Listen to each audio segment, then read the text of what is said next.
Salam saudara yang diberkati oleh Tuhan. Hari ini saya ingin berbagi dengan tema badai pasti berlalu. Saudara yang diberkati oleh Tuhan, kalau kita perhatikan di dalam Alkitab, kita menemukan dua kejadian yang dialami oleh murid-murid ketika mereka berada di danau. Kejadian itu sama, yaitu terkait dengan angin ribut. Tapi kalau kita perhatikan di dalam Matius 8 ayat 23 sampai 27, di sana memang angin ribut. Tetapi di sana Yesus ada bersama murid-murid, tapi Yesus sedang tertidur. Dan kejadian kedua, kalau kita perhatikan di dalam Matius 14 ayat 23 sampai 27, kita menemukan bahwa murid-murid mengalami hal yang sama, tapi itu Yesus tidak bersama murid-murid. Saudara yang diberkati oleh Tuhan, murid-murid mengalami satu kejadian, yaitu terkait dengan angin ribut. Dan pada saat itu dikatakan Yesus sedang tidur. Para murid, mereka justru sangat takut, sangat panik. Dan memang ini adalah reaksi manusiawi. Kejadian kedua, mereka mengalami hal yang sama, yaitu angin taufan di malam hari. Dan pada saat itu, mereka di tengah danau. Mereka melihat ada seorang manusia yang berjalan di atas air. Dan mereka memiliki atau berprasangka itu adalah hantu. Tapi pada saat itu Yesus mengatakan, "Inilah aku." Pada saat itu para murid sangat takut. Dan Yesus berkata, "Janganlah takut, ini aku." Apa yang mau kita pelajari dari pengalaman para murid ini? Saudara yang diberkati oleh Tuhan, ketika menghadapi persoalan hidup, mungkin persoalan hidup yang berat, seringkali kita bersikap seperti para murid-murid ini. Murid-murid Yesus mengalami sikap takut karena sedang mengalami pencobaan, mengalami goncangan, takut tenggelam walaupun mereka sedang bersama Yesus. Takut karena mereka pikir adalah hantu, walaupun itu adalah Yesus. Ini adalah reaksi yang dialami oleh para murid. Bukankah kita sebagai orang percaya pun demikian? Walaupun kita adalah orang yang percaya, tetapi ketika kita mengalami persoalan hidup yang begitu berat, seringkali kita bersikap seperti para murid Yesus. Reaksi yang pertama adalah takut, khawatir, dan bimbang. Padahal kita tahu kita sedang bersama Yesus. Mengapa demikian, saudara?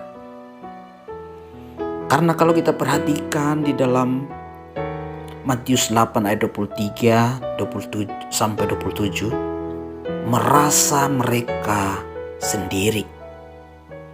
Padahal pada saat itu mereka bersama Yesus. Maka kita lihat bahwa ketika Yesus bangun menghardik angin dan danau itu, maka danau itu menjadi teduh.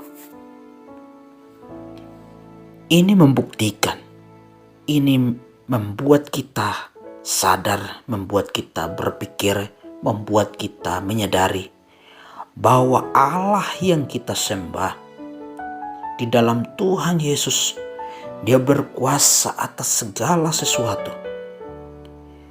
Masalah boleh datang, masalah boleh ada, bahkan persoalan hidup boleh ada. Tapi kita harus tetap bersama dengan Tuhan Yesus. Kita harus memandang hanya kepada Yesus, memohon hanya kepada Tuhan Yesus, karena Dia berkuasa atas segala sesuatu. Dan kalau kita perhatikan kejadian kedua, Ketika mereka melihat Yesus yang berjalan di atas air dan mereka berprasangka itu adalah hantu. Dan pada saat itu Petrus mengatakan, "Kalau engkau betul adalah Yesus, maka suruhlah aku datang mendekat kepadamu." Yesus berkata kepadanya, "Datanglah." Dan pada saat itu Petrus berjalan menuju kepada Yesus. Dan ketika dia mendekat kepada Tuhan Yesus, dia merasa, dia bimbang dan ragu, akhirnya dia tenggelam. Ini menasihatkan atau mengingatkan kita bahwa ketika kita mengikut Yesus, ketika kita berjalan bersama Yesus, ketika kita datang kepada Yesus, jangan bimbang dan ragu. Tetap melangkah dan pandang kepada Tuhan Yesus. Karena Dia akan memberikan ketenangan, memberikan keselamatan. Karena kalau kita baca di dalam Matius 1, Dia adalah Immanuel. Dia Allah yang menyertai. Dan seharusnya pada saat itu Petrus tidak tenggelam. Tapi karena dia tidak mempercayakan hidupnya dan dia tidak percaya, beriman sungguh-sungguh bahwa Yesus bisa menyertai dia. Maka itu saudara yang diberkati oleh Tuhan, di dalam kehidupan kita,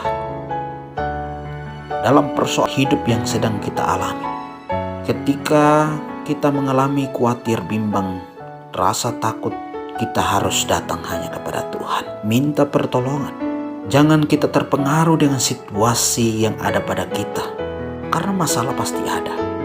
Mata kita harus hanya tertuju kepada Tuhan, karena ketika mata hati kita tidak tertuju lagi kepada Tuhan, melainkan makin tenggelam dan larut dalam masalah, maka kita akan kita tidak memiliki Tuhan yang berkuasa membawa kita kepada kemenangan. Maka itu saudara yang diberkati oleh Tuhan, kita harus berpikir bahwa Tuhan ada bersama kita. Tuhan yang kita sembah tidak jauh. Dalam Roma 8 ayat 8, Roma 10 ayat 8, firman itu dekat denganmu, yakni di dalam mulutmu dan di dalam hatimu. Dan kalau kita perhatikan seruan dan permohonan Petrus ketika saat tenggelam, benar-benar lahir dari pengakuan imannya kepada Yesus. Tuhan, tolonglah aku. Sebenarnya di sana Petrus sadar bahwa di luar Tuhan ia tidak bisa berbuat apa-apa. Kekuatannya sangat terbatas. Satu-satu pribadi yang sanggup menolongnya hanya Tuhan Yesus. Maka itu saudara, di segala keadaan, bukan hanya saat-saat sukar dan bermasalah, seharusnya mata hati kita terus tertuju kepada Tuhan dan firman-Nya. Jangan sampai situasi di sekitar kita membelokkan iman dan pengharapan kita kepada Tuhan. Ketika kita mulai terpengaruh rasa takut dan bimbang menguasai hati dan pikiran kita, sehingga iman dan firman yang ada dalam diri kita tidak dapat berfungsi secara efektif. Sebaliknya, ketika mata rohani kita tetap fokus dan kita bergantung penuh kepada Yesus, kita akan dimampukan untuk terus berjalan. Kita akan melewati angin dan badai kehidupan kalau kita terus memiliki hubungan dan memandang hanya kepada Tuhan. Karena itu bangunlah kekariban dengannya, dengan Tuhan, dan renungkanlah firman-Nya setiap hari supaya iman kita makin kuat. Jangan pernah merasa sendiri dalam menjalani hidup ini.